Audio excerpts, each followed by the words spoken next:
Përshëndetje nderuar miq, uroj të keni kaluar një javë sa më të mbar. Kemi pasur një javë festash, jemi në vigjilje festash në fakt.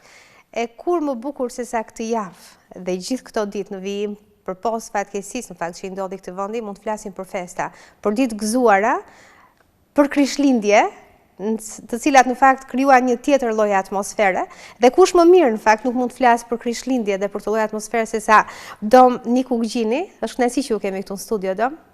Do të flasim pak në fakt për vigjiljen e festave, për Krishtlindjen që ne sapo festuam, për një lloj rilindje, nëse do të themi kështu, për një lloj tjetër atmosfere për cilën kishim nevojë në fakt ne shqiptarët pas fatkeqësisë që na ndodhi.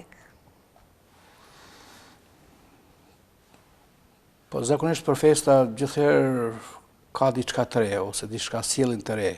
Qoftë ato në nivelit që organizohen kombëtare, por qoftë edhe këto fetare, por kuptohet se këto fetare ka një krahasim ose ka një përmbajtje disi ma thellë, ma zgjeruar, disi ma bindse, ose janë disi me një traditë ma të jetë gjatë, dhe kanë një domethënie ndoshta të rëndësishme për ne si popull, kur është fjala për ne, por sidomos mas këtyre rasteve që ishim pra me rastin edhe të këtyre fatkeqësive që ndodhen në Durrës.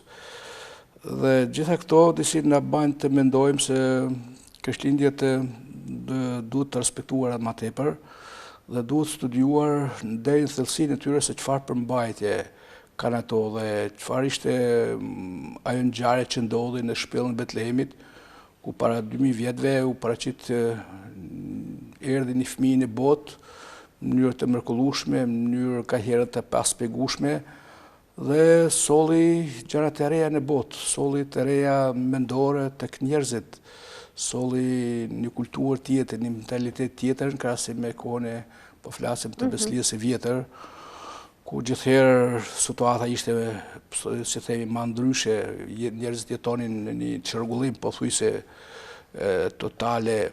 Kështu që në këtë drejtim, atëherë duhet gjithherë të mendojmë se çfarë solli të re ai dhe gjërat e tilla të reja. Pra ishte një domosdoshmëri, do të themi kështu, në atë kaos që po jetonte njerëzimi, pikërisht në atë periudhë.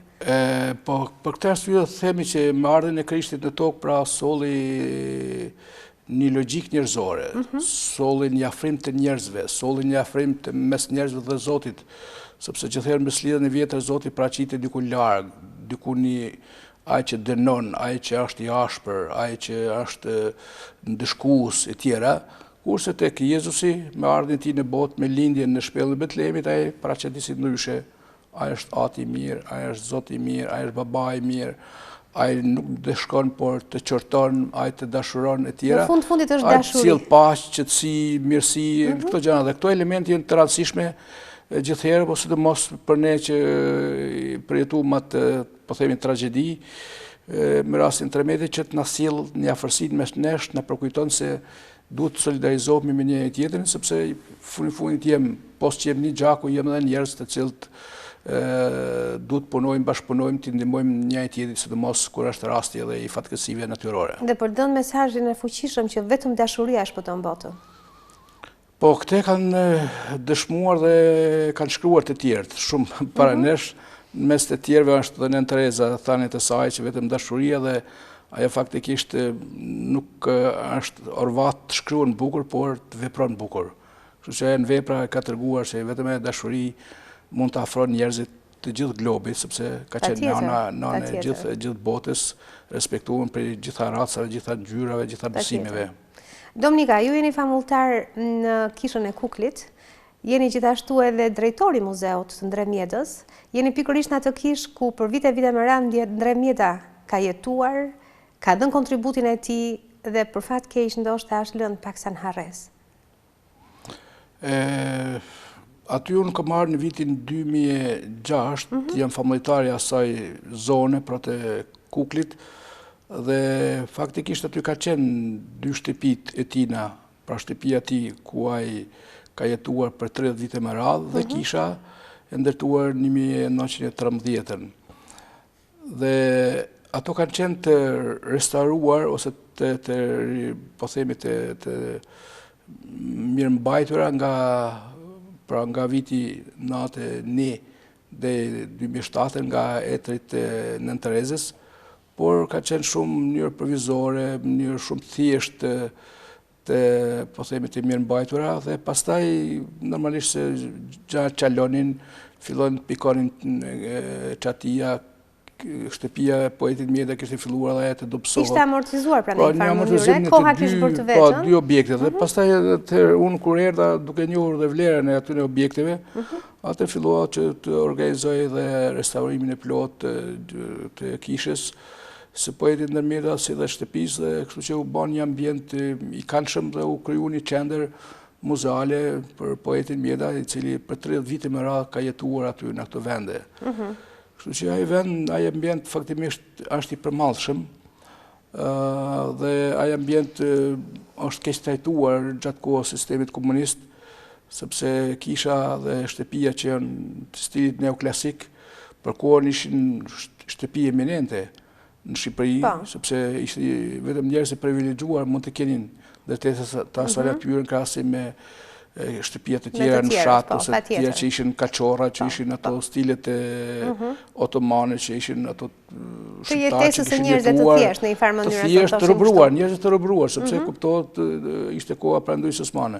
Që në drejtim kjo ishte një shtëpi pothuajse aristokrate e poetit Ndërmjeda, sepse është 2 kaçe me një ndalësi të jashtëzakonshme, mandej edhe stili, arti ka qenë i veçantë. Po, që është përdorur, pra është tjetër, është i veçantë. Kështu që është keq përdorur në kuptimin sepse kisha gjatë kohës komunizmit ajo ka qenë depo ushtarake, ka qenë vatër kulture e tjera. Ja ndruan destinacionin. Pastaj ndryshu destinacion, heq qatia, ka qenë qatia në pjesë afrojnë, ka qenë hequr në fare, piktura që ishte në tavan edhe ka qenë e zhdukur.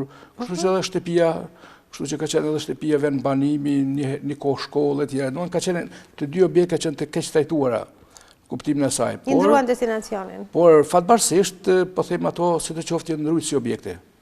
Gjithë ato fortuna që ka kaluar janë ndrujtë, kanë rezistuar dhe për të me ardhin tim aty të filluar të rikthejnë identitetin e tyre të mëpashëm dhe të bëjë edhe gjëra të tjera shtesë, sepse unë kam sistemuar oborrin, rregulluar oborrin, mbjell po them pemë dekorative dhe në mes të 2 objekteve është shtatorja e poetit Mjeda, një shtatore madhështore themi, që se ka as një qytet nuk e ka të tillë, dhe kështu që dhe muzeu 2014 është bani muzej interesant, restauruar, ku kemi vendosur objekte të ndryshme aty, mbrana kemi vendosur objekte të natyrës së ndryshme, të cilat janë ndrujtur nga restaurimi dhe ndrujtur aty. Kështu që pastaj në qendër të muzeut është treza poetit Mjeda. Ajo është gjaja më me vlerë, sepse fati i madh që e kemi. Fati i madh që u punue në atë drejtim dhe kështu që u angazhova unë dhe me miq të tjerë dhe arrit me edhe trezën me restaurua dhe me rikthyer aty ku ka qenë për 30 vite me radhë, për të njëjtin dhomë. Pikërisht aty pra ku Mjeda ka thurë poezitë e tij, ka punuar. Ai aty çdo veprimtari të vetën, krijimtari faktikisht e ka bën në kukull, sepse aty ka rishkruar poezitë e tij ai, i ka rimarrë në dorë disa herë. Pastaj aty ka bërë edhe gjuhë, aty pastaj ka bërë edhe politikë, sepse ka qenë 2 herë deputet parlamentin shqiptar. Pastaj i ka rishikuar dhe përkthimet e mëpashme që është marrë gjatë kohës kur ka qenë student, gjithë veprat e tij. Fatikisht çdo gjë që po themi të kohës kur ai ishte më i pjekur, më i vendosur për shumë gjëra, ai ka realizuar pikërisht në kukull. Dhe ai qendër faktikisht është në vendin e duhur dhe e ka merituar poeti Ndërmjeda që të bati qendër të tillë, që mjerisht nuk e kem, fatkeqësisht nuk e kem për poetë ose shkrimtarët e tjerë në Shqipëri. Dominika, ju gjatë punës tuaj të përditshme, jeni mësuar që shpesh të dëgjoni rrëfimet e njerëzve, problemet e tyre, ndoshta mëkatet që ata kanë kryer, por ne në këtë emision fakt do të bëjmë një farë rrëfimi për ju. Do të tregojmë zanafillon tuaj, si ju përkushtuat dhe u dedikuat Zotit hyjnores, keni pasur një fëmijë nisi të gjithë fëmijët e tjerë. Nuk është se keni qenë i lidhur me fen që fëminin tuaj, megjithatë më saktë na rrëfeni ju. Ju nuk keni lindur në Shqipëri. Ju keni lindur jashtë kufive të Shqipërisë të asaj kohe. Keni lindur në Kosovë. Tash njeriu kur rikthehet në historinë jetës, sidoqoftë disa njerëz thonin që do beja ndryshe, do veproja ndryshe, por unë jo. Jo. Faktikisht unë spendohem për çdo gjë që është realizuar gjatë asaj kohe, sepse gjithëherë duhet shikuar ngjarjet në kontekstin e kohës, momentit, të jetës sociale, të ambientit ku jeton. Për të njeriu nuk duhet zakonisht të pendohet për të kaluarën, por duhet ta pranoj si realitet jetësor. Në një farë mënyrë ka qenë rruga e destinuar për ju. Ka qenë pikërisht ajo që duhet ndiqnit. Destinuar, por tunë e destinuar, patjetër, por nga kjo moshë atëherë duhet pranuar. Edhe nëse nuk ka qenë, duhet ta pranoj si realitet. Po, patjetër. Sepse ajo brenga që mbetet nga herë tek shumë njerëz, mbetet e brengë si ajo nështë mund sjellë edhe gjanat që jo të lezetshme për atë pjesën e jetës që i mbetet. Kështu që njeriu duhet ta pranojë atë realitet. Ju nuk keni bërë pjesëmarrë kur Dominika që ndoqët këtë rrugë? Unë jo as pak, për arsye se në këtë rrugë unë kam hyrë faktikisht mund të ketë ndodhur ndoshta rastësisht.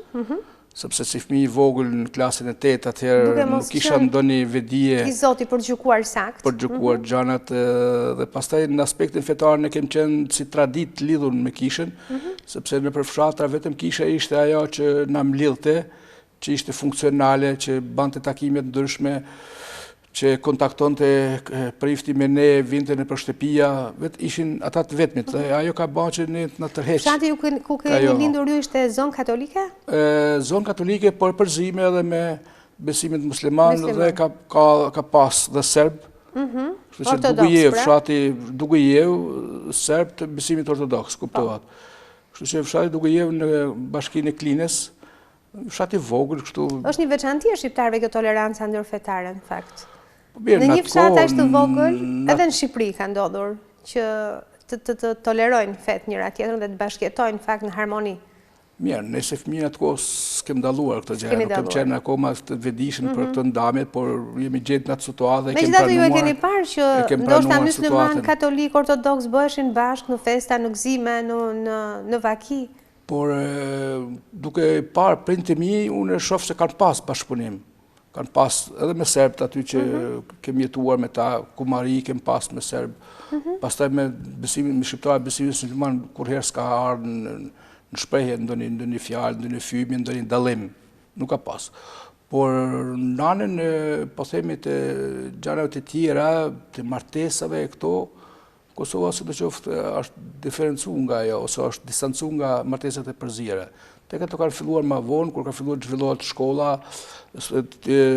fëmijët janë pra koha studentore, etj. Ka filluar gjatë ndryshe.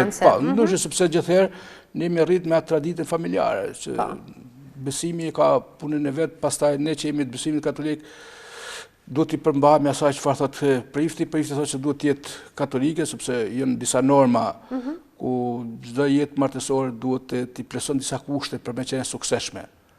Dhe ndër tjera është ajo që ta ketë të njëjtin besim. Për arsye se mund të vjen më vonë diferencimi ose dallimet mund të shkaktojnë përçarje në jetën familjare. Sepse ajo rrit në një besim tjetër, mandej ajo mund të jetë një shkas që më vonë të sjell probleme. Dhe aty pikërisht aty është ajo. Dhe ana tjetër çdo martesë ne mendojmë dhe sot mendojmë se duhet vajzat dhe djalit hyjnë sa me pak diferenca mes veti. Sa me pak dallime njëri me tjetrin, jo fetare, por kulturore, njerëzore, karakteri. Dhe ndër këto shkon dhe ajo hyn fetarja, dallime. Dhe sa me pak dallime është ajo është më mirë sepse mendohet supozohet që do jetë një jetë më e lumtur. Por në atë aspekt hyn dhe në këtë aspekt hyn dhe pjesa fetare. Dhe kjo ka ndikuar që mos ketë edhe martesat e kësaj natyre në atë kohë. Por kontaktet, bisedat, ndihmesat, shkolla ka qenë përbashkët, nuk ka pas kurfar dallime. Sa e kujtoj unë në kohën e kur kam qenë vogël. Dominika, në cilën moshë ju vendosët që t'i dedikoheni ynores? Po ka qenë viti 8 shkollës fillore. Faktikisht kur ne ishim shumë fëmijë, faktikisht 7 vëllezër dhe 2 motra dhe atëherë duhej përcaktoheshim dika çfarë do bënim në të ardhmen, pa ta bëjmë duheshim të orientoheshim dika.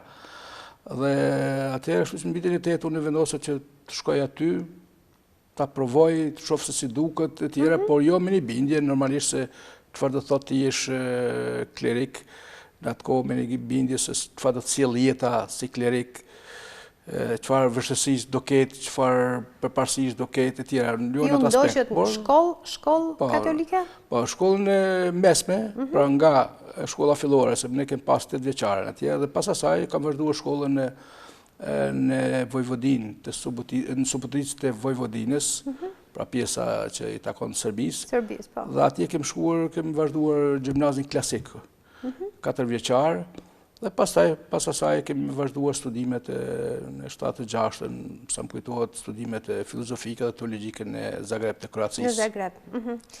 Pastaj u dedikuat totalisht. Po, gjithë atëherë, sepse hyra në botën e këtyre studimeve që ishin shumë interesante, që ishin për mu të panjohura, qoftë e bota fillimisht thatë hytë ndoshta jo shumë koshient për këtë. Por si çdo fëmijë tjetër. Është e vërtet. Por më pas ju tërhoqi, ishte një magji për ju ndoshta kjo që ndodhi. Po patjetër ishin, sepse ne ishim rritë në një ambient tjetër si fëmijë dhe nuk ishim pas rast të kemi një huri të kësaj natyre, të dalim jashtë botës, po themi të një fshati ose të një bashkie, të dalim jashtë asaj. Sepse ishin rrethanat e tilla, varfëria, kushtet sociale ishin po themi të kufizuara, lëvizjet ishin shumë të pakta në atë kohë.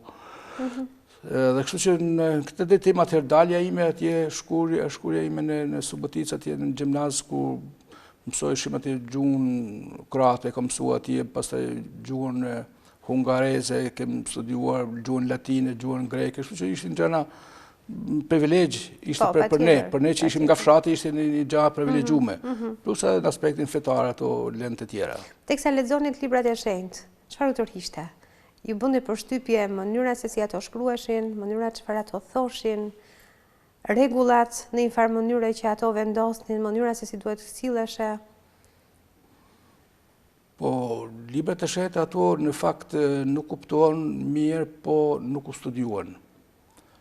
Sepse njeriu mund të shput fragmente qoftë nga beslidhja vjetër, qoftë nga re, dhe nuk fiton gjën në atë kuptim dhe nuk ka një domethënie të rëndësishme. Por kur thellohet njeriu, atëherë kupton se janë libra të veçanta, janë libra që e kanë porosinë e vet, e kanë kohën kur janë shkruar, domethënien e vet, në kohë kushte rrethanore, dhe çdo fragment e ka një porosi e cila faktikisht nëse interpretohet në mënyrë të rregullt, atëherë secili gjen përgjigjen e vet për problemet e caktuara të jetës.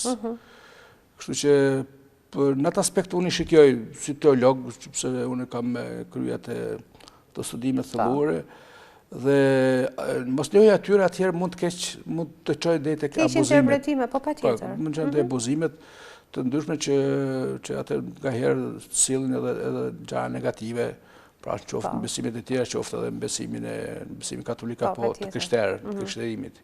Po, sigurisht duhet një studim shumë i thelluar.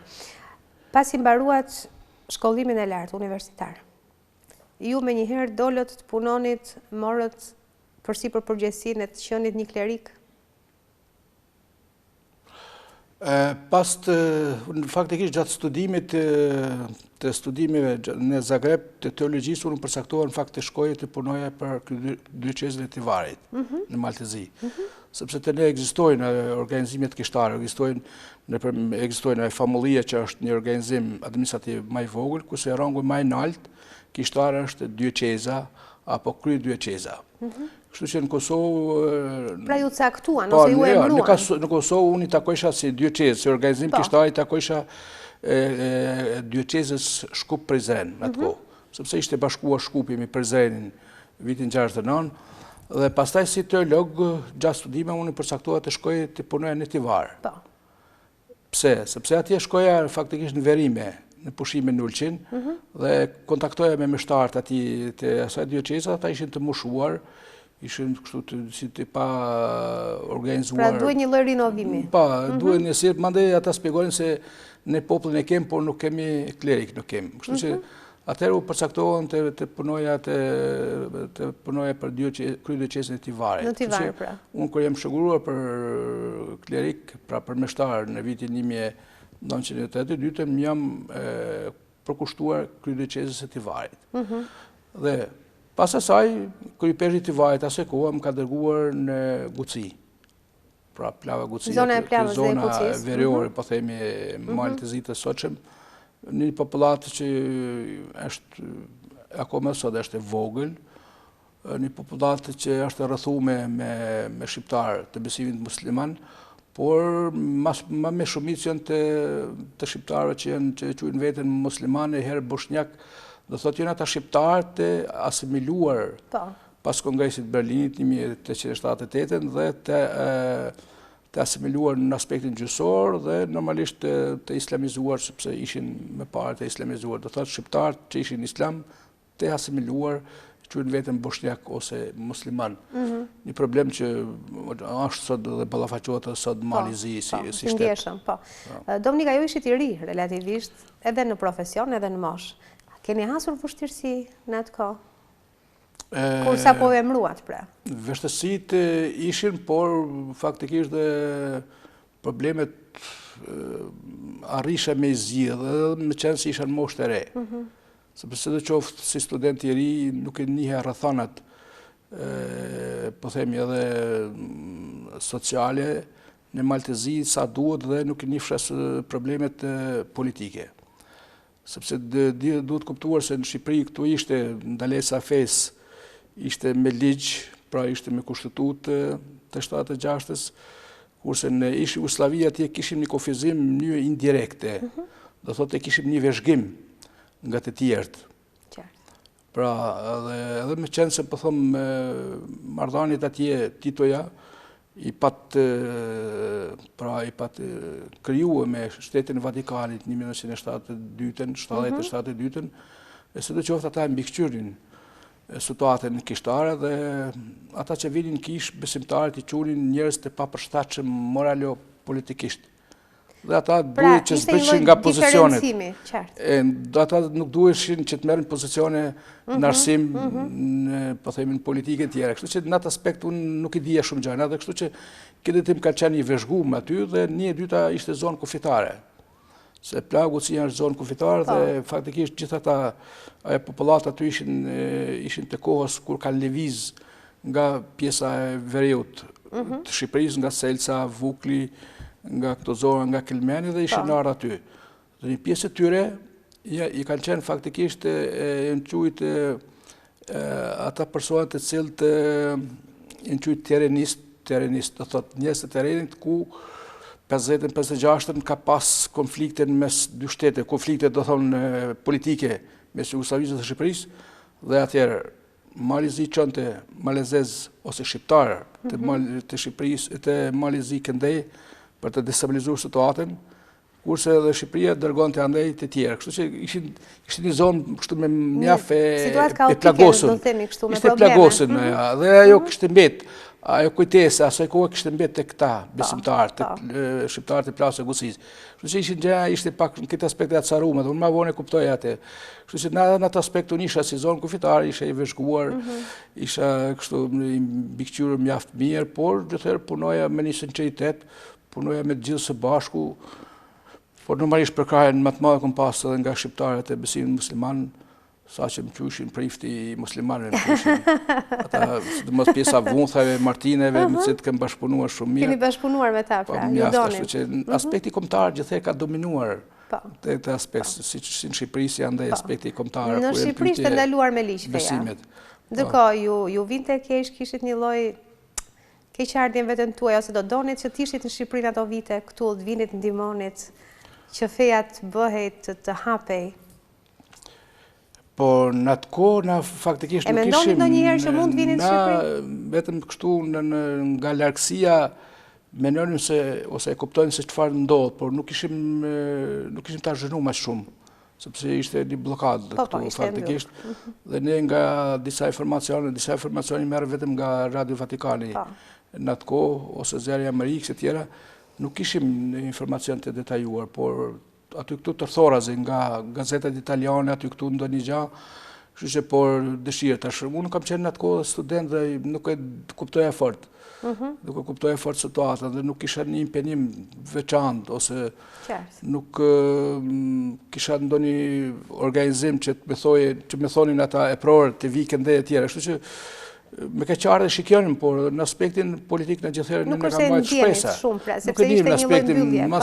Në atë aspekt jo, por gjithherë kishim një keqardhje dhe por kishim një shpresë të madhe se Shqipëria do të na ndihmojnë në kundërshtim, do të na ndihmojnë në kuptimin politik, sepse gjithherë ne kemi ndjenjë ato presionet politike serbe, kemi ndjenjë ato që në bëmë, ato presionet. Radio Vatikani, ishte i ndjeshëm ndaj Shqipërisë? Vatikani, po, pa tjetër ata epshin gjithherë emisione. Bënte emisione kushtuar Shqipërisë? Po, emisione, jepin lajmet, ngjarjeve të ndryshme, por shumë të rezervuar, sepse ata nuk kishin informacionet të sakta, vetëm nga ta klejke që të cilët kanë ikë ka Shqipëria, po themi nga vitet 40, 50, 50. Nuk u lejoj pra që të menin, ishte shumë vështirë të menin informacione. Ishte pa mujnë, ka qenë një blokat totale këtu, është që një vend i bunkerizuar, si që e quajnë sot, për gjithë vendet e tjera të rajonit. Ndërkohë ju vijuat, bashkëpunonit me besimtarët katolik, ju donin shumë besimtarët musliman, bashkëpunonit shumë me ta, prifti muslimanëve. Po, shumë kanë qujtë. Ju etiketuan. Për sa vite vazhduat? Atje faktikisht plave Guci kam punu për 13 vite më radhë. Atje në kohën rinore, por në kohën atë kur ishte, po them, nuk ishte lehtë të punoj si zonë, sepse gjithherë e shikjohesha me sy kritik. Pastaj me ardhin e lirimit po themi të ramjes së komunizmit atjetër filluan problemet tjera, sepse u formuan grupime të ndryshme, po themi politike, bosnjake, serbe, malazeze, dhe atër filloi problemet e natyrave tjera filluan atje. Kështu që për gjitha ato i kam përballuar, faktikisht me nimin edhe të miqve të mi, kishte letra, për shembull një gjë që s'para e kam përjetuar të letra anonime nga njerëz të ndryshëm, që kërcënoheshin, që kështu do bëha kështu ndaj këneje. Po pse duhet përzjej prifti në këtë punë? Po, ishin që unë jam mjaft aktiv në kuptimin edhe të çështjes kombëtare faktikisht, sepse unë me atë mendjen time nuk nënshtrohesha politikës malazeze dhe kisha të drejtën morale dhe historike të ta mbroja popullin shqiptar, ta mbroja flamurin. Pra ja lejonte në një farë mënyrë feja që edhe të bënit politik, nëse do të thoshim kështu, pra të mbroni çështjen kombëtare. Po patjetër feja lejon sepse ti të fol një popull të caktuar, dhe populli i caktuar ka nevojat e veta. I ka nevojat e veta të ketë lirinë e gjuhës, shkollës, flamurit, festave të ndryshme dhe në atë aspekt nuk është kur gjë që bën kundërshtim. Ju ndjeshit mirë pra që kontribonit? Kontribonit sepse aktivizohesha në to grupime të ndryshme edhe politike shqiptare që ishin, sepse normalisht shqiptarët ishin ata që ishin aty që kam mësuar të padrejtet, ata që ishin torturuar, ata që ishin nuk i gëzoshin drejtat e veta të shkollimit, të jetës normale, për të na gjithherë duhet të jem anën atyre që janë më të shtypur, më të varfër, më të nevojshëm. Dhe kështu që në këtë aspekt jam marrë me këtë fushë dhe mandej me fushën kulturore. Atje kam pas formuar një muze etnografik, ka qenë muzeu i parë etnografik. Ju ishit i apasionuar dhe pas etnografisë?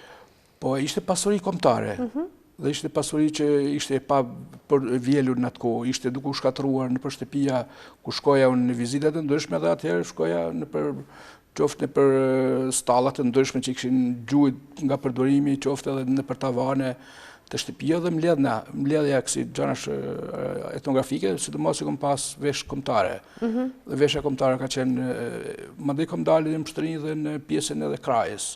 Kraj, Shestan, dhe aty kom marrë vesh kombëtare, kom marrë mullit që i kanë qujtë ata mokna, vekun, që ka dihun e të gjana tjera që i kanë përdorë në lektori, gjana tjera, që ka qenë një muze i pari, faktikisht në Malzi, me elemente etnografike shqiptare. Ashtu i kom pas në shtëpinë time. Edhe kjo e bërë nga një prift.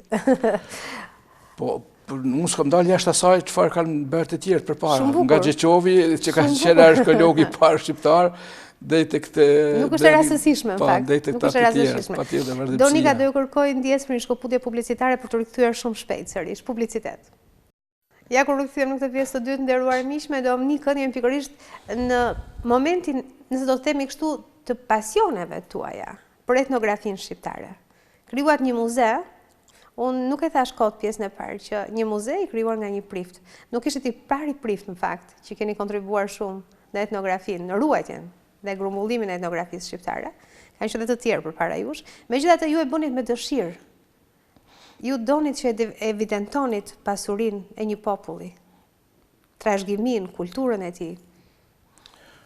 Po unë duke njohur situatën reale në teren dhe duke njohur historinë, sepse jam marrë me histori dhe në kohën kur isha në plagë, atëherë në ato vende, në ato ambiente, qoftë aty, qoftë në Rrëzhaj, qoftë në Kraj, këto vende të ndryshme, gjithherë në muzeumet e tyre kishte vetëm, po themi, pjesa më e madhe ishin mobile etnografike të malazezëvet, ose të që quajnë ata vetë boshnjakët. Dhe për këtë arsye unë themelova muzeun që të jetë i pastër shqiptare, sepse duke njohur historinë e popullit shqiptar, duke njohur se këta që quajnë veten të tillë, boshnjak ata janë faktikisht shqiptar të islamizuar dhe të slavizuar, atëherë unë dëshiroja që të dëshmoja para të tjerëve se faktikisht kultura shqiptare ose kultura dhe atyre boshnjakëve është kjo, pra xhubleta. Janë ato gjitha ato orindit të xhubletës që janë gjëra të mrekullueshme, të punuar në mënyrë artistike, gjëra që i kanë është një pasuri që 2000 vjeçare. Kemi fati ta kemi ne si popull. Që është një kostum i veçantë, po them që është 2000 vjeçare dhe mund të jetë më tepër. Pastaj xhubleta duhet me marrë dhe xhubletën e vajzës. Vajza dallonin nga pra xhubleta vajzës nga të grave. Pastaj nuset e kishin xhublet tjetër. Kështu që unë duke komunikuar me gratë aty. Ndryshe gratë, ndryshe vajza, ndryshe nuset. Pa tjetër. Kishin detaje të ndryshme apo ishin dukshëm të dallueshme? Dallonin, po me vajzënis po, sepse vajzënisi ka Qiriako, ka me ngjyrë të bardhë. Nuk është me ngjyrë të zezë. Kështu që nusja kishte pak më solemne nusja, kurse plakat e kishin ndryshe. Ato gratë që ishin nga fisi Shales, sepse në plagu si ka pas disa fise. Se tha shtojnë ato lëvizje që ka ndodhur 56-ën, 52-ën, 56-ën që ka ndodhur lëvizjet ndërkufitare, që kanë ato lëvizjet politike. Që ka ndodhur, kështu që ka pas prej Kelmenit, prej Selse, prej Vërmoshit, prej Shrale ka pas plavagucia dhe ta ka qenë besimtarët. Dhe kështu që dhe ata të fisit të Shales, ata kishin një xhublet tjetër ato. Sot e kësaj dite pjesa thethit ose pjesa... Që dallohet pra. Ka të dallimet vogla, por kostumi kryesor ishte xhubleta. Ajo vajzë dhe grave. Dhe pastaj normalisht që ishin tjeshtet ose qakshirët e burra që është i përbashkët një kostum verjor, faktikisht i gjithëve. Dhe pastaj ka mbledh dhe kostume nga Kraja, pjesa e Shestanit, Kraja është buzëqenj Shkodrës, dhe ta kanë një tradit veten të atyne. Pastaj edhe eksponatet të ndryshme i ka marrë dhe në Kraj, dhe eksponatet duke i mbledh dhe për shtëpia. Pra shfrytëzoja rastin që të kontaktoja me njerëz për të takuar, për të biseduar për gjendjen e tyre, po themi sociale, familjare të tjera dhe ku i shihja këto materiale më jepnin me kënaqësi. Kështu që unë kam pas një po them Kishin njerëz që shikonin me skepticizëm ngritjen e këtij muzeu nga juaj. Njerëz gjithë mi kanë fal. Dhe në muzeun tim unë kam pas 12 xhubleta. Origjinale, është një pasuri shumë e madhe kjo. Origjinale sepse gratë, gjithë ato gratë që në atë moshë ato me to janë shërby, me to kanë marrë si nuse. Dhe ato i runin për vdekje, i runin disa, thojnë i kemi vdekjes. Po mirë, vdekje tash na ruaj, na jep ne sepse tani ka ndryshuar situata. Kështu që unë kam pas 12 xhubleta. Dhe të pastaj ma voni kam fal muzeut në Novi Pazar, sepse edhe ata janë kelmenas, por janë të slavizuar dhe islamizuar. Një xhublet ja kam fal në Rrëzhaj, një xhublet dukur në Cetin, kështu që por i ruja për veti. I shpërndaj sepse të kenin edhe këta muzeu më tjera, të kenin atë pasuri të madhe. Kështu që në atë aspekt njerëzit më kanë dhëruar me kënaqësi. Krahasim me ma vonë filloi situata të ndryshoj, dikush ndoshta ka filluar të blej, por mua më kanë fal. Ka pas besim të mua, si të besimit musliman, si të katolik. Dhe pastaj kam pas edhe xhubletën edhe të verora, që është majtë në veri. Xhubletë verore faktikisht e kanë majtë në Krasniqe, Gash dhe Krasniqe, një xhublet që nuk është xhublet në fakt, por është disi më ndryshe, që e mbajnë sot dhe e mbajnë pjesa e besimit musliman. Do thot, historikisht ka ardhur te dallimi i besimeve, dhe atë xhubleta ka metë si e malësore katolike, kurse një vesh tjetër që është më lehtë, Ajo atë ka mbajt, po, të besimit muslimane kanë mbajt. Interesant që Albana Kemi dallimi. një lloj ndërthurje kulturash, traditash? Po, është ndruar një ndërthurje kulturës, po dyja janë shqiptare. Po, patjetër. Ma vonë ky element ka Albani dallim mes këtyre dyve dhe por gjithat pasuri kam pas në muzeun tim atëherë, veglat e punës, gjërat e tjera. Çdo gjë që arrini të mblidhnit. Dhe gjana kanë ardhur vizitor shumë kanë ardhur prej plagë Ukgjini, madje kanë ardhur prej Prishtinës sepse plagën e Ukgjini faktikisht ushqenin në aspektin edhe të kulturës gjithherë këta studentët që studionin në Prishtinë, sepse marrin zi faktikisht Kosova ka ushqyer me anën intelektuale, me anën shkollore, me anën e tregtisë. Kosova ka furnizuar plagën e Ukgjini vuthaj, por edhe pjesën e Tuzit Malzi. Pra Kosova ka qenë një ndihmës e madhe në aspektin e ngritjes intelektuale të rive të këtyre zonave. Përveç se ruajtjes etnografisë, përveç se punës tuaj të përditshme që ju bëni me besimtarët tuaj, ju pëlqen shumë dhe historia, ju merrni dhe me historinë. Unë faktikisht, derisa kam qenë në Ukgjini, atje kam bani master në fakultetin tim atje për histori, kështu që gjë më ka pëlqyer dhe mandej edhe situata të shtyn nga herë të nxit që ta njohësh vendin, ambientin. Ju ka pëlqyer më shumë historia e Shqipërisë apo historia botërore? Jo, historia e popullit tim. Jeni marrë me historinë e popullit tuaj. Patjetër me historinë tonë, sepse ato të përgjithshme ne kemi mësuar në shkolla. Historinë botërore, evropiane, kemi marrë patjetër gjatë studimeve, gjatë shkollës mesme. Dhe më interesonte edhe unë gjithherë historinë e filloj nga ambienti ku jetoj. Pra jetoja në plagën Ukgjini, interesohesha për këto fise, për situatën, për të kaluarën, sepse në atë mënyrë kur njeriu e njeh po themi atë grigjin e vet, sepse në kuptimin të një bariu shpirtëror, atëherë duhet ta studiosh. Patjetër. Duhet më lehtë do bisedosh me të, do zgjidhësh problemet nëse ti e kupton historinë atij ose asaj familje ose asaj fisi. Kështu në atë aspekt unë marr me plagën e Ukgjini. Jo marrë mandej më zgjeruar me studime më të detajuara, sepse pas 1995, atëherë vitin 96 kam kaluar të punoj në Shqipëri. Po. Jeni thelluar në historinë e Shqipërisë, krahasimisht me kombet dhe me popujt e tjerë. Ka ndryshim historia e këtij populli? Ndryshim në çfarë aspekti, me cilët popull, sepse historia e popullit shqiptar duket sikur historia e një popullit më të veçantë në botë. Mendoj që ato që ka kaluar populli shqiptar nuk besoj të ketë kaluar kom tjetër. Po, me thënë drejtën, në këtë aspekt nuk kem përqendruar që të bëj një krahasim me popujt e tjerë, se si janë të tjerët. Me shumë ulje ngritje në fakt historia e këtij populli.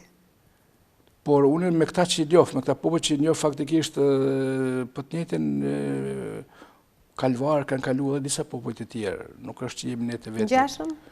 Po, të ngjashëm ose të një udhëtimi ndoshta të mundshëm, të mundimshëm.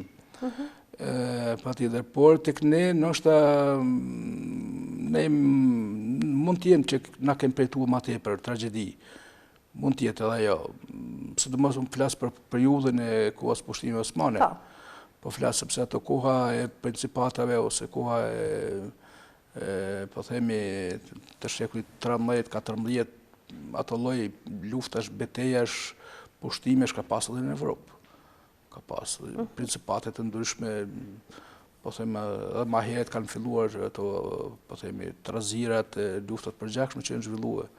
Edhe si si refleksion ose si ngjarje që ndodhen atje, ato reflektohen edhe tek ne, faktikisht kur fjalët e historisë e principatave shqiptare. Qoftë ato principatat mes veti, qoftë edhe të organizuara në kuptimin edhe të një perandorie ku një perandorie tjetër. Kështu që periudhë faktikisht çdo popull gati, po them çdo, një pjesë e madhe e popullit kanë përjetuar ato kalvaret e veta.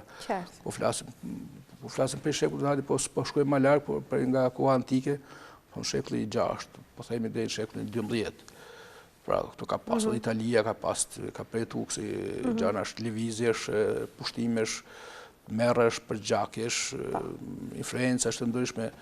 Kështu që pjesë e saj kemi qenë edhe ne si popull gjatë kësaj periudhe. Por koha më shkatruese ishte jona ara perandisë osmane. Sepse përpara slavet erdhen, po disi u qetësuan slavet me rastin e pagëzimit tyne në shekullin 12, se nga shekulli 9 deri në 12 nuk pagëzuan populli slav, ka si ne që kishim krishterizmin evropian, ne kishim nga koha Shëmpalit, dhe ne kishim një ndërtim qysh nga koha e lirë, po flasin dhe maknej, ma në vazhdime kishim një kulturë, kishim një qytetërim. Dhe më arën e slavët ata në shkatruan, por ajo ma vonë u rindërtuë, faktikisht. Në shekullin 12-13, slavët filluan të qytetërohen edhe ata, sepse ishin të ardhur nga malet e Kavkazit, dhe disi atëherë lullëzonte Shqipëria në shekullin 12-13. Lullëzonte në kohën e principatëve, sepse ishin principatët tona cilat ka qenë të mjaftë të organizuar tjera. Kurse ajo që ishte shkatruese që popujt e tjerë nuk e përjetuan, ishte koha parandisë osmane. Sepse ajo po nuk ishte periudhë e shkurtër, ishte periudhë pikërisht ishte koha gjatë dhe na mbeti vetëm ne në derë. Sigurisht. Ne, pjesa e Bosnjës, po pjesa e Bosnjës ishte më ndryshe sepse një pjesë e Bosnjës e Hercegovinës ishte në serb, tjetra pjesë e kroat, dhe mbetëm ne. Ishte, si duket ka qenë një strategji e veçantë e parandisë osmane që ta dobësoj katolicizmin në Ballkan, dhe nëpërmes dobësimit të katolicizmit të kalon në Romë, dhe normalisht Roma ishte synimi kryesor sepse me ranën e Romës atë do merret e këtë Evropa. Për të dhe kroatët në Bosnjë, ata u islamizuan, kroatët në Bosnjë, pjesë e madhe ata u islamizuan, domethënë sepse ishte qëllimi i islamizimit të katolikëve. Sepse me Kishën Ortodokse kishin një aleancë me Konstantinë e Pojës në 1453-ën. Dhe punojnë së bashku, dhe kështu që ne ishim, të gjithë ishim, po them shumica jonë, ishim katolik, në krahasim me një pjesë që ishin lidhur me Konstantinë, që kanë mbetur me Konstantinë e Pojën, dhe atëherë ne na islamizuan. Dhe pastaj depërtuan në Maltzi jo, sepse ata ishin ortodoks dhe kishin aleancë me Kishën Ortodokse me Parandisën osmane, metën pa u islamizu, serbët në Bosnjë metën pa u islamizu, por vetëm Kisha kroate në Bosnjë. Një kishë që kishte problemet e veta, ishte kishë heretike me patarenet francezë, aty ata depërtuan tek ata dhe dobësuan atë kishë dhe islamizuan. Kështu që kjo zonë, por në gjitha këto vende ballkanike ne kemi psuar mas shumti krahasim me serbët, krahasim me bullgarët, krahasim me greket. Grekët edhe pse kanë bërë lufta betejë të ashpra, faktikisht ata kanë ndrujt besimin, e kanë ndrujt traditën, e kanë ndrujt kulturën, edhe pse u ka kushtuar shumë shtrenjtë në luftat të përgjithshme me Parandisën osmane. Patjetër. Ndërkohë po shikoj që regjia po na ndjek me disa foto. Unë nuk e di se ç'do të thotë kjo për ju. Na shpjegoni ju, në fakt. Po faktikisht to foto Ziku i ka marrë edhe redaktori juaj, po këto janë faktikisht unë i kam disa revista origjinale të kohës së pushtimit të Shkodrës. Dhe këto është një kapiteni një ushtarak malazez që ka në Shkodër, dhe është rasti i rrëfimit Shkodrës që ka filluar nga tetori 1912-s deri në majt e 1913-s. Cilat janë ilustruar. Po, të ilustrime dhe këtu janë do gazetë origjinale që unë i kam rujt, i kam marrë në Kroaci, dhe janë këto korrespondencat e gazetarëve të terenit, që gjithëherë kanë shkruar për raportojnë për rastin e Shkodrës, sepse në atë kohë zhvilloi kongresi, konferenca e Londrës, në 1913, dhe duheshin që t'i pushtonin këto treva për me marrë në tryeza evropiane, rasti i Shkodrës. Kështu që... Abetari? Po, këto e në abetari, faktikisht të e në 1905, duhet me qenë, abetari dhe kjo duhet tjetë dikun, duhet tjetë të kohës, unë besoj të kohës, është abetari Lyj Gurakuqit, apo mund tjetë është edhe abetari këtëne domnosnikajt ose këti të Anton Zanonit. Në atë kohë është e periudhë që ka filluar të shkruan libra shkollore. Sërish raportimet të kohës? Ajo fotografi ka të bëjë edhe me librat e Zanonit dhe Dërmjedës, pse ata kanë shkruar librat e para për shkolla shqipe. Dhe në kuadër të saj është ajo atje. Ndërkohë raportime sërish? Po, raportime po, të Austro-Hungarisë thotë këtu kur Austro-Hungaria seriozisht i kërcënohet Serbisë që duhet tërheqet nga Shkodra përndryshe do fillon aksionet luftarake ndaj kundër tyne. Kjo ka qenë në prill Austro-Hungaria një aleat i përhershëm fakti shqiptarëve. Po faktikisht, Kemi një lloj afeksioni po ishin ata do të ishte krejtësisht nuk di se çfarë do të kishte ndodhur. Ka qenë një aleat i fuqishëm dhe i fortë goxha. Patjetër ata normalisht ata kishin interesat e veta, por interesat e tyre përputheshin me tonat. Sigurisht. Për ata syve dhe ishte fati. Pa interesa absolutisht që nuk mund të ketë. Fati ynë, po. Po këto e nga ajo rast, pra nga ajo revist, është Esat Pasha në shkollë. Po flitet për Esat Pashën, tashmë? Po, Esat Pasha, dikush e mendon ashtu, dikush e interpreton ndryshe, por si të qoftë në rastet caktuar ka luajtur rolin e vet, po them edhe pozitiv në rastet caktuar, meqense se ka komente të tjera që ka qenë tradhtare. Historia në fakt duhet parë nga këndvështrimet ndryshme dhe nga momenti në cilën është zhvilluar. Nuk mund të gjykosh në fakt në periudha kohore të tjera për mënyrën se si është sjell dikush në një periudhë kohore tjetër. Ky është problemi, nëse do të thoshim historisë. Po, ke të drejtë. Dominika, ju në vitin 96 vini për herë të parë në Shqipëri. E kërkuat me dëshirë, ju emëruan këtu, ishte një lloj thirrjeje gjaku, çfarë ishte? Ma tepër ishte nevoja që të punoja këtu në Shqipëri për arsye të ngjarjes që ka ndodhur këtu dhe të mungesës e klerikëve në Shqipëri. Sepse Shqipëria...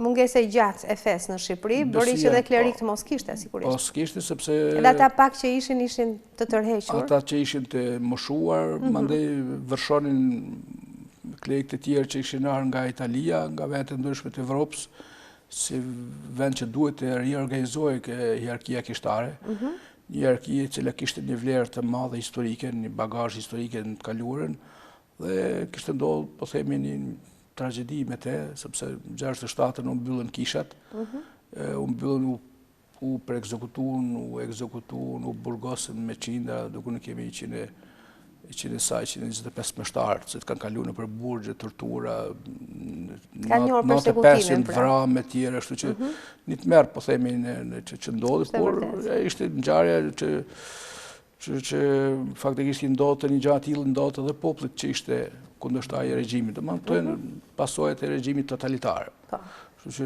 s'ka mund të shmanget Kisha Katolike, sidomos ajo që ka luajtur një rol të rëndësishëm për kulturën shqiptare të pazaventësueshme në historinë e popullit shqiptar. Kështu që pjesë e saj tragjedie, po themi, kombëtare ishte edhe Kisha Katolike. Dhe kështu që në atë drejtim atëherë unë u lajmërova që të punoja këtu, të angazhohesha. Kështu që kam qenë i emëruar në famuljarën e Shkrel, Malësia Madhe. Kisha dhe famullinë e Reqit dhe të Bogës. Aty kam punuar për 5 vite me radhë aty. Normalisht situata këtu ishte ndryshe në krahasim me ajo çfarë ishte në plan ngutësi, sepse këtu përballesha me realitetin tjetër në krahasim me atje. Sepse atje ishin probleme më tepër dhe po themi edhe të nacionale, ishin problemet e ndryshme etnike, kurse këtu ndryshe. E sa po hapur feja, nëse do të thoshim kështu. Njerëzit ishin, ndoshta e mbanin brenda vetes tyre, ndoshta disa ende festonin një festë fetare pa u marrë vesh nga të tjerët, por ritet fetare nuk ndiqeshin. Pra, filloi të hapeshe rishtas feja në Shqipëri. Patjetër kishte problemet e veta, kishte vështirësitë e veta, kishat, siç thatë ju, ishin ende të pamerremetuara, ndoshta ishin ndruar destinacione totalisht, duhet ribëheshin nga fillimi. Po them këtu kishte probleme të natyrës tjetër, në kuptimin edhe të ndërtimit ose të rindërtimit e objekteve fetare, dhe pastaj normalisht të punohej me popull nga, po themi, me gjeneratat e reja nga abeceda, duhet fillojë nga fillimet.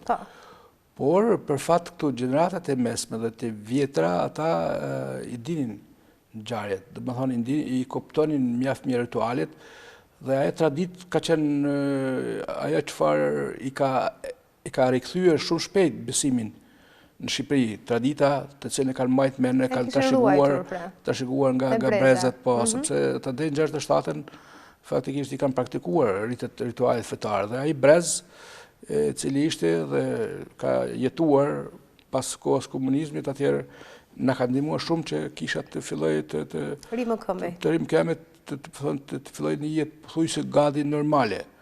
Por puna jonë ka qenë më tepër e përqendruar tek rindërtimet e objekteve dhe te rindërtimi i brezave të ri. Pra me rinin, me fëmijë të punohej, sepse ata duhet marrëshin një orientim të ri, mandej me metodat të reja të punohej, jo me ato vetëm me ato të vjeta që i kanë trashëguar nga të partë të tyre, kështu që është punuar në këtë drejtim, është punuar me çka përket shkrelit, marrë me rindërtimin e kishës shkrelit, sepse ai duhet të rimkembe edhe ajo me çatije, me objekte të tjera, sepse pikonin. Ishin amortizuar. Kurse disa vende adesh të rindërtohen kishat e reja rishtas, kurse shkel edhe atje për fat mirë ka qëndruar kisha si objekt, sepse është përdorur për magazin të grumullimit për gjanave të Pra atje është qëndruar destinacioni, por ishte ruajtur si goditje. E damtuar pa tjetër, por duhet që rikthyer atë pamjen që të cilën ka pas me para. Me këto objekte jo marrë zakonisht atje dhe kam vazhduar dhe me punën studimore. Paralelisht pra vazhdoni. Dhe një libre kam botuar aty për shkrelin, sepse më interesoja për atë popull. Pra aty ku ju shkonit, doni ta njihni në rrënjë. Në rrënjë, ashtu që faktikisht gjithmonë më ka takuar që të botoj nga diçka, nga i libër ose ose shkrimet të zgjeruara. Ndërkohë këtu kemi kishën në Kukël. Kemi dhe bustin. E ndërmjetës. Në çfarë viti keni ardhur në Kukël? Unë aktivitetin intenziv kam filluar 2007, por në fund 2006 si kam ardhur në Kukël aty dhe kam gjetë faktikisht vendi ishte i mirë mbajtur në kuptimin e po themi të mbajtjes gjallë kuptimin, por normalisht se ata vëllezërit e Terezës kanë pas edhe misionin tjetër kanë pas, nuk kanë ndeshur të merren me kisha. Po e marrë me popull me të varfrit, për smuajt e tjera dhe kanë pas qendën e vetë edhe në bushat, që nuk i kanë përkushtuar aq shumë vëmendje kësaj qende, mandej kanë qenë të huaj indian për vendit për Italisë e tjera dhe se kanë kuptuar as vlerën ndoshta të një objekti të kësaj natyre. Kurse ndoshta unë si njëri që e njihja historinë, njihja letërsinë shqipe, unë atëherë normalisht e kuptoja situatën ndryshe këtu.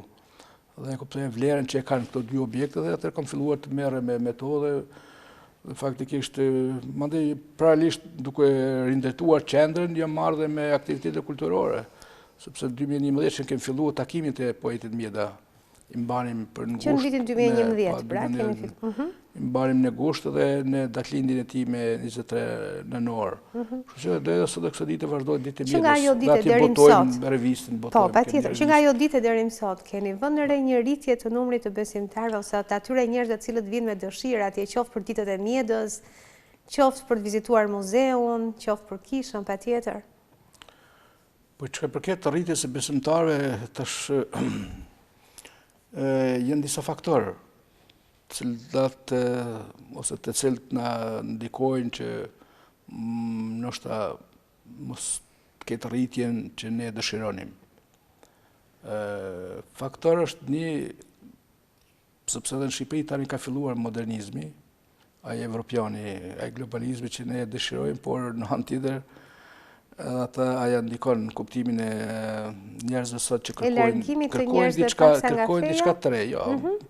Kërkojnë njerëzit diçka të re, ata si traditë majnë, por kërkojnë diçka të re dhe duhet të shpërshtatë atyre metodat të reja pune, ambiente të përshtatshme, temat të përshtatshme. Ka ndryshuar shumë, që në kohën time deri tani ka ndryshuar shumë, po them ose nga vitet 95 ose më vonë me gjendje sotshme. Ka ndryshuar shumë situata të menduarit. Po ju aktivitetet fetare ndërkohë ndërtuni dhe me aktivitete artistike, shkencore, kulturore? Në atë aspekt, po them, kjo është një që njerëzit nuk mund të themi që shtohen. Kjo është një arsye. Arsyeja e dytë është tjetër sepse njerëzit vërtet tash na ka kapur kjo smundja e shpërnguljes lëvizjet të familjeve që janë larguar pra nga janë larguar shumë dhe unë shoh në Kuklin e vogël aty kur isha duke bekuar shtëpia tani që i bekojmë para Krishtlindjes ose Shënkollit dhe e shoh zbrasta me plaka aty është ik familjarisht kjo. Të dy komponentë janë që nuk mund të themi që nuk mund të krenohemi që pushtohen besimtarët normalisht për Krishtlindje, për Pashk, mblidhen gjithë familjarisht në festa në shndruan në festa familjare të traditës, jo vetëm fetare, dhe ata vinë bashkon, por jo, nuk mund të themi në atë aspekt që shtuar. Por të ardhur keq, më fal, që por kjo qendër është shfrytzuar normalisht për takime kulturore. Po. Do ne quajmë ungjillëzimin kulturor. Përmes kulturës ungjillëzojmë njerëzit, do thotë se Ne I njohim njerëzit ose u shpjegojmë njerëzve rëndësinë që ka temat e ndryshme, po themi, rëndësinë që ka shkrimet, Bibla, kultura kristiane ose katolike nëpërmes takimeve që mbajmë për poetin Mjeda, veprat e tij, sepse ato janë veprat gjitha janë vepra që kanë një vlerë të madhe letrare dhe gjuhësore, por normalisht janë vepra që kanë edhe përmbajtjen e vetë fetare. Fetare, po, patjetër. Që nëpërmes asaj ne mund të shfrytëzojmë dhe mbledhmi takimet, afrojmë studios ndryshëm, student ndryshëm, ndoshta bëhet më interesante kështu që na vinë gjithë fëmijë, shkolla, vinë tjera. Është bërë ndonjë lloj liberalizimi I kishës që ka filluar të fuzë aktivitetet artistike brenda shkencore?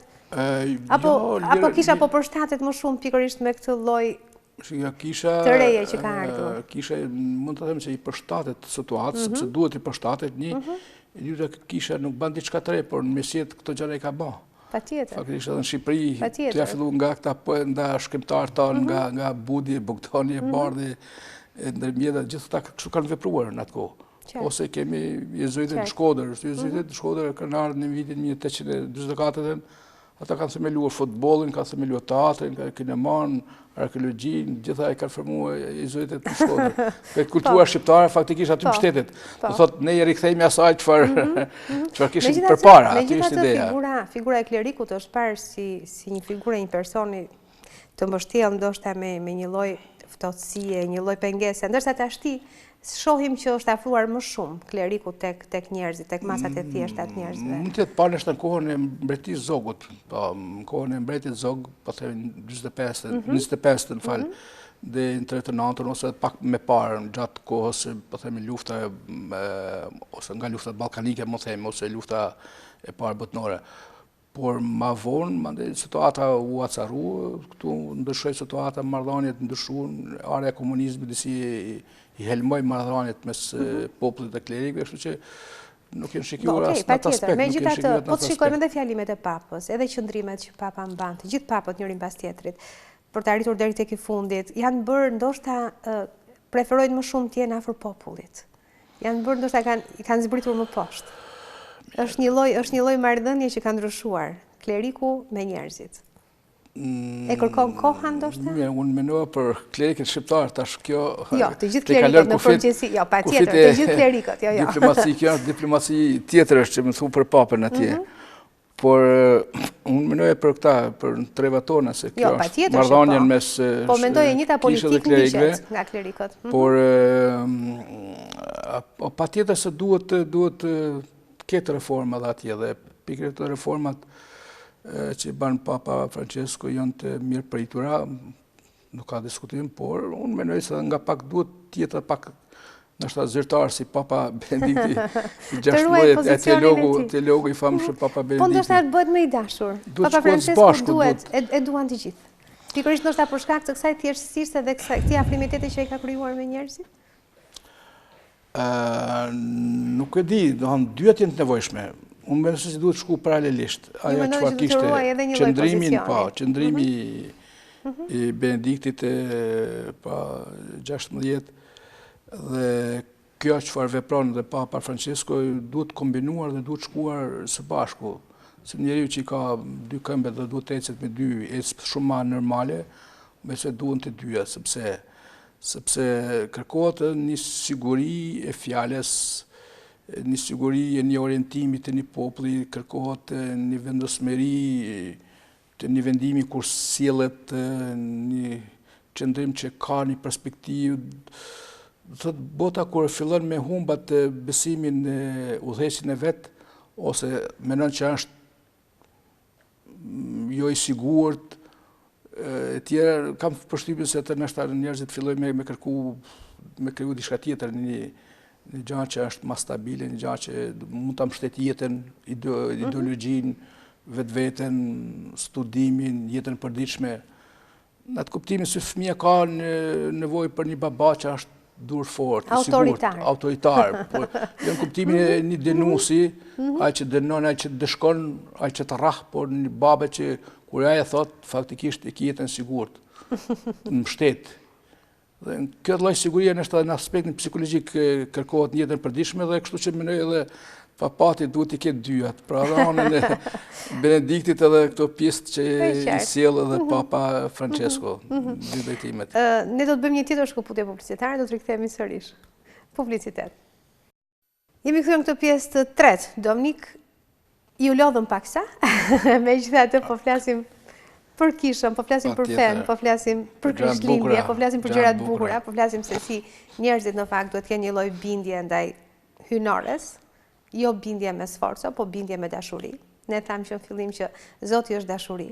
Megjithatë, po flasim për Dominikën, i cili është i apasionuar jo vetëm pas punës dhe detyrës tij që ka marrë përsipër të kryej, por i pëlqen shumë etnosi shqiptar, i pëlqen shumë historia shqiptare, i pëlqen shumë të shkruaj. Ne kemi disa nga librat që ju na keni sjell këtu. Historia e Zojës Shkodrës? Po, kjo ka qenë një konferencë mbajtur vitin 2017.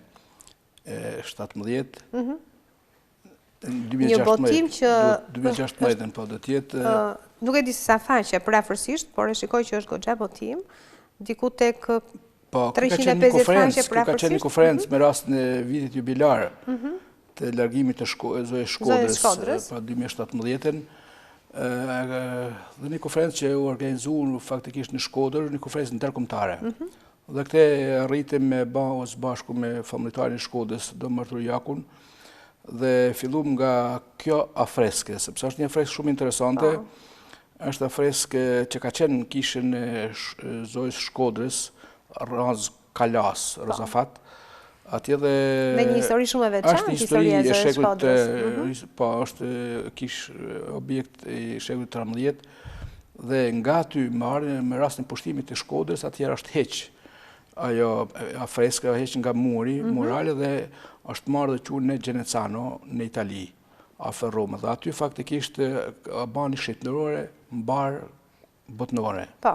Sepse kanë shku papë të ndryshëm për ta respektuar këtë figurë, që është Zoja e Këshillit Mirë, por Zoja e Këshillit Mirë shputën nga Shkodra, është e kulturës shqiptare, autorëve shqiptarë, me motive patjetër shqiptare e tjera. Kështu që këtë drejtim bam një konferencë studimore. Dhe pikërisht këtë keni mbrojtur, që Zoja e Shkodrës është shqiptare. Po, është shqiptare, është nga jonë, është pasuria jonë, është shput nga ky vend dhe quhen në Genezano. Është dërguar pra. Larguar. E kanë marrë rojet, e kanë marrë politika asoj kohe, e kanë marrë dhe ka quar atje. Kështu që mandej një gjatë tre që asnjëherë historikisht nuk e thonë, është që në atë vit ne zbulum se afresku i Zojës Shkodrës nuk është për masa që paraqitet. Por në fakt Genezano është ma e zgjeruar. Pra është ma gjatë dhe ma zgjeruar. Pra, kështu që kemi këtë dhe ato gjurmimet e reja, gjurmë të reja që i kem zbulimet e reja, i keni aty në libër dhe i kem qurë një grup studiusi shtanë dhe disa italianë që të kanë shkuar atje dhe i kanë heqë maskën që është atje artë dhe argent, ato zbukurime dhe del se figura e Zojës është faktikisht afresko është më i zgjeruar dhe është i kapur në mur. Pra, është shputur nga këtu në një leck vogël, lehtë, por e pa dëmtuar, një pjesë e dëmtuar, por jo aq shumë dhe është gjitur në mur. Dhe pjesa që është e dëmtuar, atëherë këta kanë vue etet augustiniane, kanë kornizuar dhe për të duket Zoja e Shkodrës duket më vogël. Dhe kështu të vogël kanë paraqit gjithë piktorët, gjerman, italian, francez, kështu të vogël. Një studim shumë interesant ky. Po kjo ka qenë një gjetje e re, një zbulim që s'parë herë është gjërmuar dhe është zbuluar në vitin 2017 dhe gjitha ato shenime dhe temat e tjera i mbëtuar ke ai libër dhe kështu që kam qenë protagonist dhe kam pjesën e historisë e kam mbuluar unë. Po, patjetër. Një tjetër libër i ardhur nga Dominik Ukgjini, Kisha Katolike në trevat shqiptare. Një studim i thelluar juaj për Kishën Katolike me sa duket në trevat shqiptare, siç thatë, ju keni hulumtuar kudo në të gjitha zonat që keni shkuar. Ju ka pëlqyer pra që ta njihni mirë dhe historikun e Kishës Katolike në këto treva. Po faktikisht duke u marrë me katolicizmin shqiptar, ne merremi me zbulimin e identitetit tonë kombëtar. Sepse nga historia mësojmë se Kisha Katolike ka qenë ajo e cila ka ruajtur vazhdimsinë e vet nga themelimi i saj, nga Shënpali ose nga ardhi Shëmpalit në Durrës dhe i peshit e parë që ka qenë në Durrës e 58 Shën Cezari. Dhe kjo tregon se ne si popull që në atë kohë kemi qenë pjesë, po themi perëndimore, pjesën e qytetërimit të ri në krahasim me kohën e përpashme të kohës antike ose mos thym tek koha e pellazëve dhe tjera. Kështu që kjo histori e ka vazhdimsinë e vet dhe kisha gjithherë kam dëshiruar që të tregoj se kisha ka vazhdimsinë e vet dhe gjithherë ka luajtur një rol etik për rujtjen e etnisë, rujtjen e gjuhës, rujtjen e kulturës.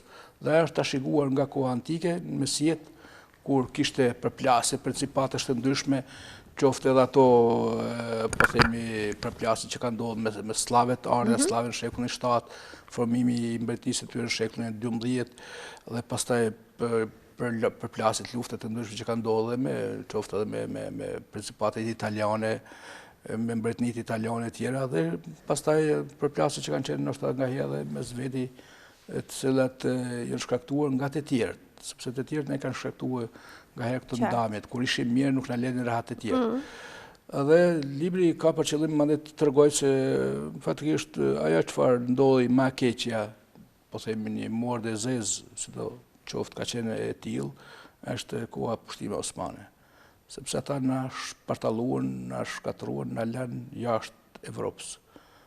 Ne që ishim pjesë e Evropës nga ana dhe të afreskeve që i pam aty dhe në objektet e ndryshme që ishim, që i kem pas ndërtimet, qytetërimin, faktikisht çdo gjë u shkatrua. Dhe filloi të na mbjellet një mentalitet i ri, po themi oriental, një gjë që ne nuk e kishim, sepse ishim perëndimorë e tjera. Dhe mandej filloi pra si popull i rëbëruar, të nështrohemi, të mesim të pa zhvilluar në kuptimin e ndërtimeve, zhvillimit ekonomik, u bllokuam çdo gjë stagnoi tek ne. Edhe shkenca, kultura, shkrimi shqipe ishin ndaluara, letërsia ndaluar, faktikisht çdo gjë. Dhe klerikët ishin ata të cilët disi hedhin dritë, ndërçonin sadopak në errësirë, ndërçonin me shkrimet e veta.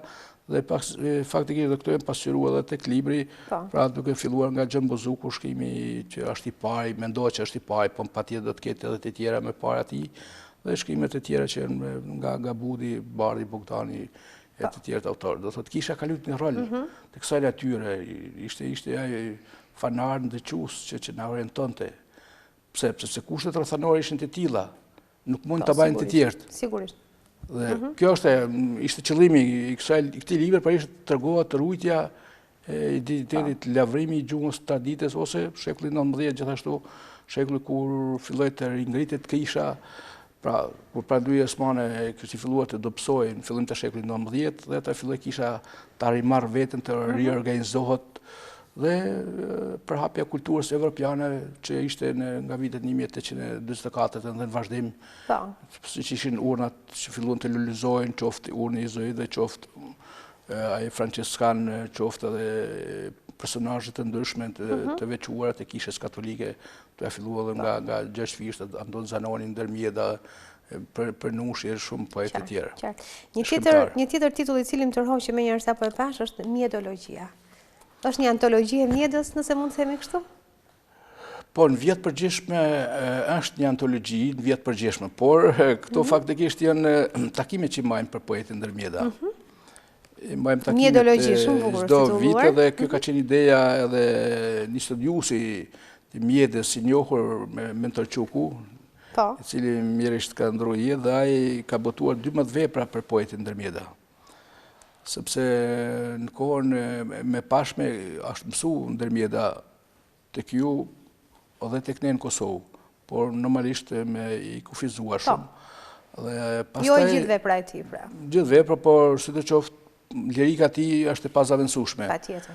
Dhe gjenerata juaj dhe të tjerëve e kujtojnë këtë. Kurse në kohën tani kanë ndryshuar këto programe shkollore dhe mirërisht thonë disa nuk e njohin fare, për fat të keq. Në atë aspekt, kjo është botohet çdo herë kur marrim takimet e poetit, çdo vit botohet metodologjia. Material që ka të bëjë me ndërmjetën.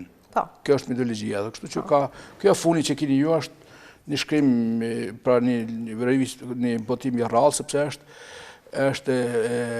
është poezi për fëmijët e ndërmjetës.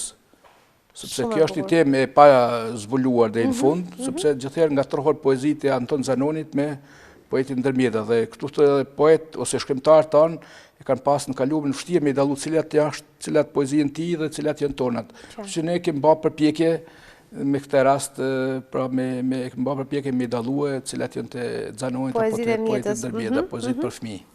Ndërkohë është një libër me titujt huaj.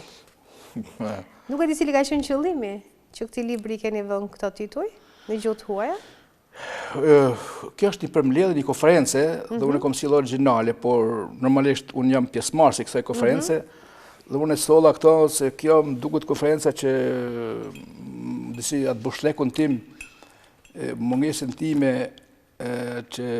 ose dëshirën time që t'ja them malezezve dhe të tjerëve se ushën shqiptarët ishte momenti më i mirë. Që ata ta lexojnë në gjuhën e tyre. Në gjuhën e tyre. Dhe për të kenë mundësi pra. Kjo konferencë mbetet në kujtesë të madhe, që është organizuar 2017 dhe ishte konferencë për Shënxhan Vladimirin dhe organizuar nga Akademia Shkencë e Malit Zi, ku morën pjesë Akademia e Maqedonisë, e Shqipërisë dhe Bullgarisë. Dhe kjo më duket një konferencë që mbetet në kujtesë, po themi sepse kisha e pritja që ndodh një gjë të tillë që t'ja them malezezëve, por kësaj u treguar rasti që t'ja them në mënyrë në një konferencë derballkanike, derakademike dhe derballkanike. Dhe aty në konferencën time që zgjati mjaft ishte 23 minuta, pra gjitha ato elementet e shqiptarëve që ata i kanë mohu. Dhe tani jo thash aty në vendin në gjuhën e tyre dhe në vendin që më shenjtë. Pra nga koha ardha e lirëve, nga mbretërit serb, malezez, asimilimi, tetësimi kishave tona që i kanë bërë kohën e mbretit Dušan e tjerë, kështu që deri Xhan Vladimiri, kur thashë Xhan Vladimiri faktikisht është i yni. Ja ke bërë shumë të thjeshtë, e kanë në gjuhën e tyre, le ta lexojnë. Kështu që në atë aspekt kjo ka rolin e vet sepse është në gjuhën e tyre dhe është në gjuhën angleze dhe në gjuhën serbokrate. Dhe është një merit shumë e madhe e juaja. Ndërkohë, keni një lidhje të çuditshme edhe me filmiografin tashmë. Përveç se librave, ju keni bërë edhe filma dokumentar. Po. Çeta e profetëve? Janë realizuar 10 filma, faktikisht dokumentar dhe qëllimi ishte kjo. Qëllimi ishte që pos fjalës së shkruar, që duhet botuar libra për këto figura, për të letësisë vjetra apo dhe të kohës së rilindësve, duhet mësuar që shqiptarët të kenë mundësinë sa më shumë të kuptojnë, të lexojnë këto veprat e tyre dhe këta poet, ose këta shkrimtar, këta letrat i kuptojnë. Dhe mënyra se si do transmetohet shqiptarë sa me shumicë është ekrani. Dhe për te unë vendosa të bëhem edhe regjisor, edhe kamerman, edhe skenarist e tjera, edhe skenarist pa tjetër, dhe kështu që kam realizuar 10 filme dokumentar, dhe gjithë filmat janë me personazh dhe me figuranta, dhe gjithherë kam post dokumente që jam shërbi me to, unë kam dalë në ambientet ku ata kanë vepruar, ku ata kanë njëftuar, ku kanë studiuar. Kështu që më dashtë me badhe lëvizje, po themi edhe fizike, normalisht duke i kështuar edhe me argumentet të ndryshme historike. Kështu që ka dalë filma që televizionit i kanë pëlqyer dhe i kanë transmetuar disa herë. Po patjetër. Por normalisht gjithherë jam këshilluar me miqtë e mi që kam regjisor, që skenarist, me miqtë e mi që më kanë ndihmuar, shpesh kanë qenë pjesëmarrës aktiv. Dhe që ju ja keni dalë shumë mirë në fakt, edhe në këtë zhanër që keni lëvruar. Besoj që për kulturën tonë janë dobishëm të mirë tani për tani. Nëse mund të prodhohen filma të ri, më të mirë, patjetër, nuk ka gjë kundërshtim me këtë. Por është një mundi i madh që është basë sepse filmi i fundit është realizuar 2013, filmi për Pjetër Budin e pasyve të Rrëfimit. Kështu që filmat i kam titulluar se mas veprave të tyre zakonisht. Andra Jetës, poetit ndërmjeda, unë Xhan Bozuku, për Xhan Bozukun e tjerë, mandej Pjetër Bogdani që është Qeta Profetëve, kam vuar titullin e filmin në bazë të librit të tij që është Vepra kolosale, që është e pazëvendësueshëm për ta njohur letërsinë dhe kulturën shqiptare në kohën e Pjetër Bogdanit. Dominika, me që vim pas një periudhe të vështirë që kaluam në shqiptarët, dhe me që jemi në vigjilje festash, sa po lam pas Krishtlindjet, po ndrojmë vitet edhe pak ditë, unë të doja një mesazh prej kleriku. Mesazhe, po sot është pak vështirë me dhënë mesazhe, sepse secili sot bëhet ose është i ditun krahasim me përpara, Por unë dëshiroj që faktikisht aja porosia që u dha për Krishtlindje tjetë dhe për vitëri. Sepse këto dy feste janë të lidhur njëra me tjetrën. Nga ana e traditës dhe nga ana e një përmbajtje thelpsore. Sepse Krishtlindja lind diçka e re. Fillon diçka e re. Kalon në vjetra, fillon diçka e re. Dhe ne po na vjen një vit i ri. Këtë aspekt dhe vit i ri bëhet po themi një rezume të asaj, çfarë ishte edhe fillon një vit i ri, një jetë e re, po themi në kuptimin edhe e kështu edhe ndoshta edhe fizik ose në kuptimin edhe të jetës sociale. Kështu që dëshiroj që mendësia shqiptare të ndryshojë. Patjetër diçka e re. Sepse kjo çfarë ndodhi me ne që 30 vite, qoftë në Kosovë, qoftë me këtu, shoh se ka mungesë të një, po themi, të një reflektimi të mendjes, sepse mendja dhe shpirti janë dy komponentë të pandashëm, dhe ku ato i koordinojnë veprimet mes vete, atëherë njeriu do të jetë ndryshe, do të ndryshojë. Dhe ky lloj mentaliteti mund ndryshojë pra vetëm me një shpresë të madhe se pas nesh rrin dikush më i madh se ne. Më i madh se ai që është gjykatës, më i madh se ai që është president, ai tjetri që është çadion prokuror, politikan, dikush që ndon dikush më i madh se ne, dikush që na vëzhgon. Dhe kur të krijojmë një bindje të kësaj natyre, dikush na vëzhgon, pra që është hyu, që është Zoti, atëherë njerëzit do të fillojnë ta ndryshojnë vetveten, duke ndryshuar veten, ndryshon dhe mendësia, sjellja, karakteri, dhe atëherë do të ndryshojë pjesa tjetër, jeta sociale, ekonomike, do të ketë paqe, qetësi e tjera. Kështu që uroj që kjo të ndodhë dhe besoj që do të ecë ndryshe nëse kjo ose këtë mënyrë veprohet. Kështu që u dëshiroj për vitëri kjo gjatë ndodhë me gjithë popullin shqiptar. Shpresojmë shumë që ajo e keq që na ndodhi të ketë ardhur për mirë. Të kemi reaguar, të duam më shumë njëri tjetrin. Edhe unë ju falenderoj shumë Dominika që ju erdhët në këtë studio, që gjetët kohën dhe mundësinë që datë edhe këtë mesazh për gjithë shqiptarët. Ishte kënaqësi edhe jona. Ju uroj suksese. Gjithashtu ju suksese në vitin 2020. Faleminderit. Të nderuar miq, kemi mbritur këtu në fund emisionit edhe për sot. Ju falenderoj të gjithëve që na ndoqët. Kaloni një fundjavë sa më të bukur. Ju uroj të gjithëve një vit sa më të mbar, qoftë i mbar për gjithë shqiptarët ky vit. Kaloni bukur.